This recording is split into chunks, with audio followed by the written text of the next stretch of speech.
Üzeyir Hacıbəyli təkcə ilk operanı yazmadı. O bir xalqa musiqi ilə danışmağı öyrətdi.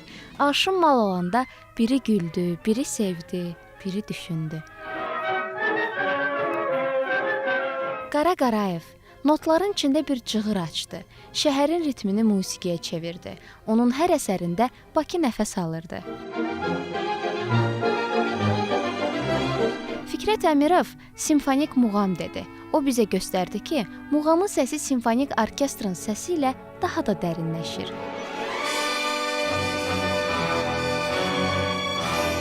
Vaqif Mustafazadə cazı muğamla tanış etdi. İki dünya ilk dəfə bu qədər ahəngdar danışdı bir-biri ilə. Səid Rüstəmov, Niyazi Tağızadə ömrünü musiqiyə həsr edən Asəf Zeynallı və daha kimlər. Hər biri öz dövrünün səsini yazdı. Hər biri musiqiyə bir imza atdı və o imza indi səssiz danışır.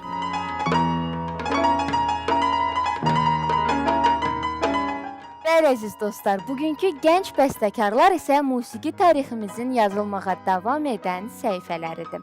Təsadüf deyil ki, MAQ-in bu dəfəki qonaqları da məhz gənc bəstəkarlardır. Əməkdar incəsənət xadimi, Bakı Musiqi Akademiyasının Bəstəkarlıq Kafedrasının müdiri, professor, prezident mükafatçısı, bəstəkar Ceyhun Allahverdiyev və Bakı Musiqi Akademiyasının tələbələri bizimlədir, əziz dostlar. Xoş gəlmisiniz, Ceyhun müəllim, xoş gəlmisiniz. Çox sağ olun dəvətinizə görə. Bugün biz bəstəkarlıq məktəbindən danışmaq istəyirik, amma gəlin əvvəlcə Bakı Musiqi Akademiyasının tarixinə, ənənələrinə bir balaca nəzər salaq. Bilirsiniz, Bəstəkarlıq Kafedrası Üzeyir Hacıbəyli adına Bakı Musiqi Akademiyasının bu ad Azərbaycan milləti qarşısında çox böyük xidmətləri olmuş bir kafedradır. Çünki bünövrəsini Üzeyir Hacıbəyli və daha sonra Qara Qarayev onu möhkəmləşdirərək elə bir təməl yaratıblar ki, bütün bizim görkəmli Azərbaycan bəstəkarlarımız saymaqla bitməz. Çünki Qara Qarayev, Fikrət Əmirov, Niyazi, Cövdət Hacıyev, Soltan Hacıbəyov, Cahangir Cahangirov, Arif Mələkov, Xəyyəm Mirzəzadə, Fərəz Qarayev və bir çox bizim bəstəkarlarımız ki var, hamısı o kafedranın məzunları olublar və bugün Azərbaycan mədəniyyətini dünya musiqi mədəniyyətinə bağlayıblar və biz xoşbəxt xalqıq ki, bizim belə sərvətimiz vardır. Bir xronoloji keçmişə baxsaq, şəxsən mənim müəllimim Arif Mələkov, onun müəllimi Qara Qarayev, eyni vaxtı Üzeyir Hacıbəyli. Qara Qarayevin digər ustad müəllimi Dimitri Şostakoviç və onun da müəllimi Steinberg. Görün, bu ənənə hardan başlayır və bu bəlkəmdə çox az sahələr var ki, onun tarixi keçmişi zəngin bir irslə davam etsin. Görün, bu ənənələri daşıyan müəllimlər bugün də öz müəllimlərinin irsini davam elətdirir və bu tələbələrin simasında. Çox doğru vurğuladınız Ceyhun müəllim, təşəkkür edirik. Dostlarımızdan istəyirik bir balaca söhbət eləyək. Dostlar, sizin üçün bəstəkar olmaq nə deməkdir? Buyurun, sizdən başlayaq. Bəstəkar olmaq həm də bir rəssam olmaq deməkdir ki, musiqinin rəssamıdır, belə deyək də. Bəstəkar duyğuları ötürür musiqi vasitəsilə, öz düşüncələrini ötürür, emosiyalarını, orada cürbəcür insan emosiyalarını ötürür. Bəzən olur sual olur, cavab olur, bəzən olur öz halını çatdırır. Bəzən isə olur ki, məsələn, məzmuna uyğun olaraq, hansısa bir əsərə uyğun olaraq, ya hansısa bir filmə baxıb ilhamlanaraq, belə də olur. Müxtəlif növlərdə. Sizin təcrübənizdə bu necə olur? Bəstələrinizdən çox hansı duyğular, emosiyalar yer tapır? Romantik duyğular da olur. Sonra bəzən olur gərginlik də olanda o da olur. Bəzən olur ki, məsələn, şən musiqi yazır, məsəl üçün daha templi musiqi olanda, amma olur ki, hal gərgin olur içəridə və yaxud da əksinə. Olur ki, məsələn, qəmli musiqi, amma əslində şənəm, yəni müxtəlif olur. Bəzən isə üst-üstə gəlir o. Heç olub ki, öz yaradıcılığınızda dahi bəstəkarlarımızı klassiklərə bənzətmisiniz, ya da ortaq bir cəhət tapmısınız və bu sizi doğrudan da sevindirib? Olub. Bəzən olur ki, məsələn, hansısa bir nəsə tapıntı olur və sonra görürəm ki, məndən qabaq tapıblar. Düşünürəm ki, daha orijinal başqa bir musiqiyə yönəlim və Orijinalı sizin üçün əhəmiyyətlidir. bəli, daha o var. Bənzərlik də olur, oxşarlıq da olur, bu təbiidir. Çünki məktəbdir, bazadır, belə deyək. Amma bəzən olur ki, nəsə individuallıq olur. Bir də onu qeyd eləmək istəyərdim ki, məsələn, çoxları deyir ki, yəni çoxu düşünürlər, qeyri-musiqiçi olmayan, belə deyək. Düşünürlər ki, bəstəkarlıq, məsələn, təblə olur. Əslində xeyr. Düzdür, bəzən ilhamlanaraq da olur, amma bəzən onun texnika ilə, yəni belə deyək də, o düşünmək işlədikcə elə bil ki, peşəkarlıq odur. Yəni ki, ilhamlanaraq Çünki bəzən olmur. doğrudan o ilham pərisi məsələsi biraz bilirsiniz necə? Çox şübhəlidir. Yəni sən nə qədər gözləyə bilərsən ki, o ilham sənə Təbii, gəlsin? bəzən olur ki, dərsə çatdırmır. Məsələn, ilhamı gözləmək olmaz. İlham, yəni o mənada. Siz bu barədə nə düşünürsüz, dostlar? Mən Ağabəşir dostuma qatılıram. Hansı ki biz bu 4 il ərzində müəyyən texnikalara sahib olmalıyıq ki, sizin dediyiniz orijinal üslub yarada bilək ki, bu 10 illər aparan bir Prosesdir. bəli prosesdir. Hansı ki biz gərək öyrənək özümüzdən əvvəlki əvvəlki əsrlərin böyük bəstəkarların üslubunu, hətta o üslubda musiqilər yazmağı da gərək bacaraq ki, biz öz orijinal üslubumuzu yarada bilək. Məsələn, mən ixtisasım pianoçudur, amma bəstəkarlıqla məşğul olmaq həm də mənim öz ixtisasıma da təsir eləyir, kömək eləyir. Məsələn, əsəri götürüb ifa eləyəndə, baxanda artıq düşünürəm ki, bu da bir bəstəkar, onun elə bil ki, düşüncələrini çatdırmaq dinləyicilərə.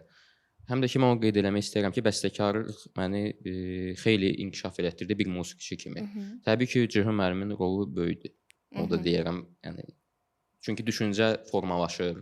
Müəllimdən də çox şey asılıdır. Onu qeyd eləmək lazımdır ki, musiqiçi kimi formalaşır. Sevgi sizin üçün bəstəkar olmaq nə deməkdir? Öncəliklə buradan hər kəsi salamlayıram. Mənim üçün bəstəkar olmaq, yəni hər hansı bir musiqi alətində mahircə ondan istifadə edən və xalqına, bəşəriyyətinə, öz musiqisini inandıran şəxsiyyət və insana deyilir mənə görə bəstəkar. Aha, maraqlı yanaşmadır. Bəli, çox sağ olun. Yəni, özünün həyatını və başqalarının, xalqının, cəmiyyətinin dilində danışa bilən, bunu musiqidə mahircə istifadə edə bilən şəxsiyyətə mənə görə bəstəkar deyilir. Əla, çox maraqlı cavab idi, Sevgi. Çox sağ olun. Təşəkkür edirik. Təşəkkür ederim. Xəyal, sizin yanaşmanız bizə maraqlıdır. Sizin üçün bəstəkar olmaq nə deməkdir? Əvvəla bəstəkar olmaq məsuliyyətli və ağır işdir. Hansı ki, bəlkə də ömrünün axırına qədər insan gərək öyrənsin, oxusun və yalnız musiqi ilə maraqlanmalı da deyil, digər bilavasitə musiqi ilə əlaqəli olan sahələrlə də maraqlanmalıdır və bu əlbəttə ağır bir yoldur. Aha, Ərsəlan, sizin üçün bəstəkar olmaq nə deməkdir? Məncə bəstəkar olmaq musiqi vasitəsilə insanın iç duyğularını, yəni xalqa çatdırmaqdır və öz xalq mədəniyyətini qorumaq və o musiqi vasitəsilə, yəni xalqın öz xalqının musiqisi ilə onu öz xalqında oyatmalıdır. Ceyhun müəllim, elə söhbətimizin bu yerində istəyirik ki, dünənin bəstəkarları ilə bugünün müasir gənc bəstəkarlarını bir növ müqayisə edəsiniz. Bugünün bəstəkarlarından razısınız? Bilirsiniz, ixtisası oxumaq bu bir başqa şeydir və həyatda bəstəkar kimi olmaq, bu adı daşımaq bu başqa bir şeydir. Çünki təbii ki, bəstəkarlıq ixtisasında oxuyan tələbələr bütün dövrlərdə ora ən istedadlı və bu işini həyatının tamamilə həsr edəcəyi bir sahəsini seçən insan bura gəlir və mən bir şey əsas qeyd eləmək istəyirəm ki, Azərbaycan xalqı istedadlı xalqdır. Onun keçmişdə əgər dahiləri olubsa, deməli bugün də sabah da olacaqdır. Ola bilməz ki, bir xalqın istedadı tükənsin. Sadəcə mühit və şərait. Çünki bu önəmli bir məsələdir və təbliğat. Bu gün bizim ən böyük problemlərimizdən biri bizim Azərbaycan bəstəkarlarının səslənmə problemidir. Onların təbliğatı problemidir. Əsasən də biz həmişə indi gəlib çıxır bu məzmun bizim efirlərin üzərinə. Çünki çox hayıflar ki, proporsiya çoxdan pozulub. Çünki biraz əyləncə musiqi, əyləncə sənət. Show biznes dediyimiz o. Bəli, bu tək musiqiyə bağlı deyil. Çox sahələrdə əyləncə üstəliyibdir. Çox az verilişlər var ki, siz indi bugün bizi dəvət eləmişsiniz. Çox böyük bir sevgi ilə biz buna yaxınlaşırıq ki, bizim ehtiyacımız var buna. Çünki əgər biz ali mədəniyyətdən danışırıqsa, zövqün inkişafından danışırıqsa, insan kimi həyatda böyük mədəniyyətdən danışırıqsa, mütləq biz öz mədəniyyətimizin qoruyucusu olmalıyıq. Biz imkan verməməliyik ki, müqəddəs bizim bildiyimiz sahələr ki var, insanlar ki var, şəxsiyyətlər ki var, onların adı tarixdə qalsın. Onları yaşadan gənclər olmalıdır. İnkişaf elətdirən, həyat davam edən kimi o gənclərin çiynində getməlidir. Bunun üçün Üzeyir Hacıbəylini mən bir felyetondan misal demək istəyirəm. Üzeyir bəy deyir ki, niyə üçün Avropalılardan mühəndislər, müəllimlər, həkimlər çıxır, bizdən isə yalnız qoçular çıxır. O dövrün dili ilə danışır. Bu bizim zatımızdandırmı? Deyir, əsla yox. Kimə harda necə meydan verilirsə, ona uyğun qəhrəman yetişir. Bugün bizim qəhrəmanlarımız dırnaq içində çoxalıbdır. Amma əsl qəhrəmanlar təbii ki, onlar öz otaqların küncündə, bütün sahələrdə, mən tək musiqiçi demirəm, ola bilər, elmin başqa sahələrində də belə insanlar var, rəssamlıqda da var, rejissorluqda da var, aktyorluqda da var. Bu insanlar həyatının inkişafının axarlığını gözləyir. Bəzən mübarizə aparmaq lazımdır. Bəzən mən tələbələrə deyirəm ki, ən böyük həyatda qalibiyyət özünə qalib gəlməkdir. Bu da yalnız fəaliyyətdən keçir. İnsan özünə qalib gələ bilirsə, deməli, o artıq bir çox şeylərin üzərinə gedə biləcək vəziyyətdədir. Biz bax, bu konsert ki, keçirdik, zal demək olar ki, doluydu. Onun 80%-dən çoxu bizim gənclər idi, tələbələr idi. Zalda səs adında bir şey yox idi. O qədər maraqla tələbələrimiz dinləyirlər. Bu bizim gənclərimizdir, bu bizi sevindirir ki, onlar nə qədər, onların içində musiqişünaslar da var, ifaçılar da var. Biz yalnız işimiz olmalıdır ki, meydan açmalıyıq, təbliğatımızı artırmalıyıq, daha da geniş məkanlara çıxmalıyıq. Bəlkə elə bir prodüserlər yaranmalıdır, elə bir sahələr olmalıdır ki, Azərbaycanla digər bizim qonşu ölkələrlə, yaxın ölkələrlə əlaqələrimizi genişləndirib, Global auditoriyaya. onların da bura gəlməsi və bizim ora getməyimiz üçün bir əlaqələr. Çünki mədəniyyətlər qapalı şəkildə inkişaf edə bilməz. Biz siyasi görüşlərimizə görə mədəniyyətimizi itirə bilmərik. Bizim mədəniyyətimizin inkişafı üçün mütləq bütün dünya mədəniyyətində olan nailiyyətlər bizim olmalıdır. Bizimkiləri də onlara həvalə etməliyik, bəxş etməliyik. Ceyhun müəllim, bəhsi keçən Hesabat konsertindən bir süjet hazırlamışıq. İstəyirik ki, birlikdə izləyək o süjeti, sonra Məmnuniyyətlə, müzakirə çox sağ olun. edək.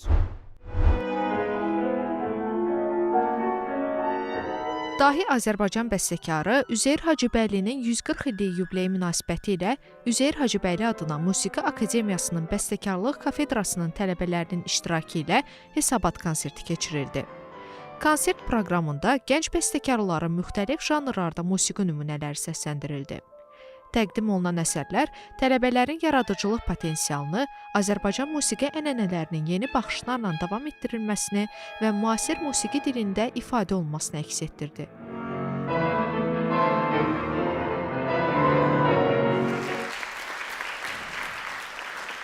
Hər bir ixtisasın öz çətinliyi olduğu kimi, bəstəkarlıq ixtisasının da öz çətinlikləri var. Mən artıq 2 ilə yaxındır ki, bu ixtisasla məşğulam. Əvvəllər Mən Bülbül adına orta ixtisas musiqi məktəbində təhsil almışam. Xanəndəlik sinifini bitirmişəm və oradan xanəndə kimi məzun olub Bakı Musiqi Akademiyasına 2024-25-ci ildə bəstəkarlıq ixtisasına daxil olmuşam.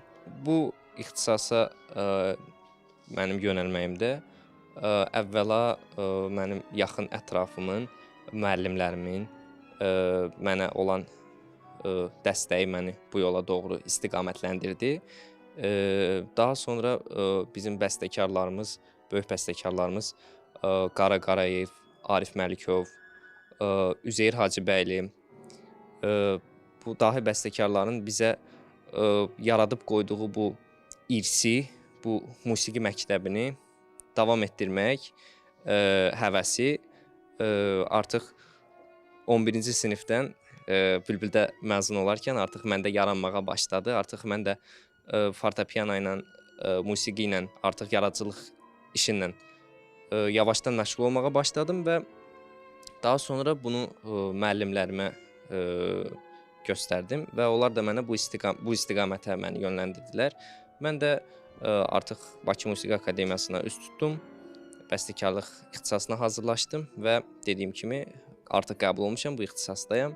Bugünkü gündə hesabat konsertimizdir. Mən qeyd eləmək istəyirəm ki, bizim bəstəkarlıq kafedrası yetişdirdiyi tələbələr, ümumiyyətlə bizim ixtisasımız cəmiyyətin yetişməsində, doğru düşüncədə yetişməsində, milli düşüncədə formalaşmasında ən mühüm əhəmiyyət daşıyan ixtisaslardan biridir.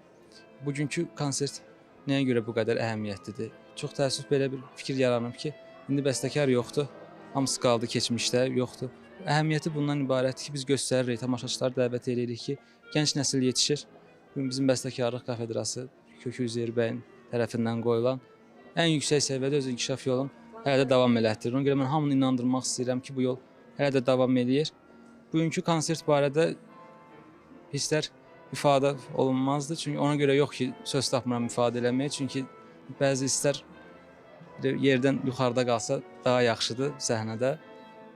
Əhəmiyyəti mənim üçün ondan ibarətdir ki, Üzeyir bəyin 140 illiyinə həsr olunmuş konsertdə bir tələbə kimi hamımız öz adımızı görmək tarixi hadisədir. Bu tərəfdən də yeni əsərlər səslənir, tamaşaçıların qarşısına çıxır. Çox xoşbəxtlik yalnız. Bir bayram kimi bugün qeyd edirik. Bugün ənənəvi olaraq Üzeyir Hacıbəyli adına Bakı Musiqi Akademiyasının böyük zalında bəstəkarlıq kafedrasının tələbələrinin yekun konserti, yəni bu il yazdıqları əsərlərin ifasından ibarət konsert keçirildi və bu konsert dahi Üzeyir bəyin yubiley ili ilə, 140 ili ilə təşkil olunmuşdur. Digər növ tədbirlərlə yanaşı, yəni hal-hazırda bu ilin sonuna dək ölkəmizdə keçirilən bir çox tədbirlərin əksəriyyəti məhz Üzeyir bəyin yubiley ili ilə bağlı olacaq. Və bu hesabat konserti bir tərəfdən həm böyük bir ənənənin davamıdır. Çünki bu ənənə illərdir ki, hər ilin aprel ayında, hətta bizim özümüzün də tələbəlik illərimizdə bu ənənə var idi. Bir növ hesabat konserti idi. Dinləyicilər qarşısında, müəllimlər qarşısında, qonaqlar qarşısında, ümumiyyətlə ölkəmizin musiqi ictimaiyyəti qarşısında özünə məxsus bir hesabat rolunu oynayırdı. Və ürək açan hallardan biri də odur ki, Azərbaycan Bəstəkarlıq Məktəbi yaşayır, yaradır və böyüməkdə, inkişaf etməkdə davam edir.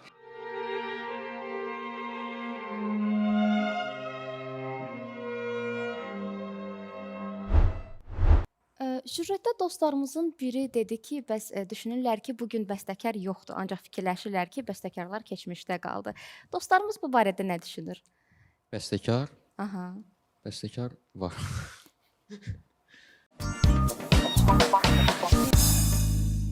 Sizcə bu bir stereotipdir. Nəyə görə belə fikirləşirlər ki, müasir dövrdə ümumiyyətlə gənc bəstəkar yoxdur? Çünki bir-iki təqdim olunmur, efirlərə çağırılmır. Sadəcə tanınmırsınız. Tanınmırıq, bəli. Ceyhun müəllim, siz razısınız bu fikirlə, dostumuzun fikri ilə? Bilirsiniz, Ülvi mənim tələbəmdir və çox istedadlı tələbədir, tələbələrimizdən biridir. Bilirsiniz, bizim bir problemimiz nədir? Bəstəkarlıq digər ixtisaslardan fərqli olaraq, deyək ki, fortepiano ixtisasında oxuyan tələbə, skripka sinifində və digər başqa siniflərdə oxuyan tələbə musiqi məktəblərində təməl təhsilini keçirirlər. Bəstəkarlıq çox bizdə bir ya iki musiqi ocaqlarında var ki, ali təhsilə qədər orada bir neçə il bəstəkarlıqla məşğul ola bilərlər. Onlar hamısı başqa-başqa ixtisaslarda oxuyurlar və son qərarları olanda ki, bəstəkarlığa gəlir və onlar tövsiyə edirlər professional bəstəkarlarına, ondan sonra bəstəkarlığa gələ bilirlər. Bəstəkarlıq sənəti biz əgər bu məsələ ilə qarşımıza qoysaq ki, bugün bitib, mən bayaq dedim, bu çox yanlış bir fikir olar. Sadəcə, mən bir də təkrar etmək istəyirəm ki, bugün hər şey görüntüyə xidmət edir. Hər şey bir reklam tərəfi olmalıdır. Və mən sizə bir dəfə Arif Məlikovun bir sözünü deyəcəm. O, özü də bir dəfə bu sözü etiraf elədi ki, mən indiki proseslərlə bu səviyyəyə qalxa bilməzdim. Çünki, baxın, bəstəkar üçün mən istəmirəm dərin problemlərə gedəm. Amma sifarişlər olurmu? Bizim Azərbaycanda xeyli teatrlar var, xeyli filmlər çəkilir. Mən onların içərisində peşəkar bəstəkarlar görmürəm. Bu, bilirsiniz, bəstəkarın meydanda olması üçün bir geniş miqyas deməkdir. Bəstəkar bizim keçmiş filmlərə baxanda orada film bəstəkarı kimi də bəstəkarlarımızın adını gördük. Cizgi filmlər çəkilirdi orada. Dram tamaşaları, televiziya tamaşaları, sənətli filmlər. Bu gün çox təəssüf ki, peşəkar bəstəkarlara müraciət çox azdır və nəticədə bəzən uğurlu filarmoniya konsertlərindən sonra ki, orada möhtəşəm alqışlardan sonra da sanki o bəstəkarın yenə də həyata görüntüsü qapanır. Və bugün o konsert ki, biz Hesabat konserti keçirdik, baxmayaraq orada tələbələr hələ onlar yarım peşəkarlardır. Amma sizə deyim, onların yazdığı əsərlər artıq dünya konservatoriyalarının bir çoxu ilə yarışa girməyə hazır səviyyədə əsərlərdir. Çünki bunları biz başa düşüb, bunları qeyd etməsək, onlara bu inamı yaratmasaq, gələcəkdə bir, bayaq dediyim kimi, o fərddir bəstəkar. O, hər an içində, düşüncədə alışmalıdır ki, mən öz yaradıcılığımla mübarizə edirəm və ondan ilhamlanıb həyata çıxmalıyam. Ceyhun müəllim, sonda sizə gələcəyin musiqisini necə görürsünüz? Soruşmaq istəyirik. Gələcəyin musiqisi, bilirsiniz, biz əgər bir Leyli Məcnun kimi baxsaq həyatımıza, Məcnunun nə düşündüyünü kimsə deyə bilməz. Çünki o sevgisindən Məcnun olubdur. Mən də musiqimizin gələcəyini, musiqimizə sevgi, Məcnun gözü ilə baxaraq, yəni bu elə bir aləmdir ki, orada hər kəs öz fantaziyasını işlədə bilər. Bunu konkret kimsə deyə bilməz ki, mən gələcəyin musiqisini belə görürəm və yaxud da belə görmək istəyirəm. Ancaq bizim bircə yolumuz var ki, biz keçmişimizi unutmayaq, biz öz milli dəyərlərimizi unutmayaq, kimliyimizi unutmayaq və dünya mədəniyyətinin, dünya elminin inkişafına biz bərabər addımlamaq üçün özlərimizdə çalışaq və nəticəsində mütləq fayda olacaqdır. Dostlar, səmimi söhbət üçün təşəkkür edirik Ceyhun müəllim. Vaxt ayırıb gəldiyiniz üçün təşəkkür edirik. Biz sizə təşəkkür edirik dəvətiniz üçün. Bu çox mühümdür bizim gənclərimiz üçün. Arzulayıram ki, bizim istedadlı gənclərimiz sizin verilişdən əksik olmasınlar. Çox sağ olun, təşəkkür Sağ olun. Belə dostlar, bugün biz sadəcə bir təhsil ocağından yox, musiqi yaddaşımızın dünənindən, bugünündən və gələcəyindən danışdıq. Burada isə bizə ayrılan vaxtın sonuna çatırıq. Sağ olun, musiqi ilə qalın, öz melodiyanızı tapın.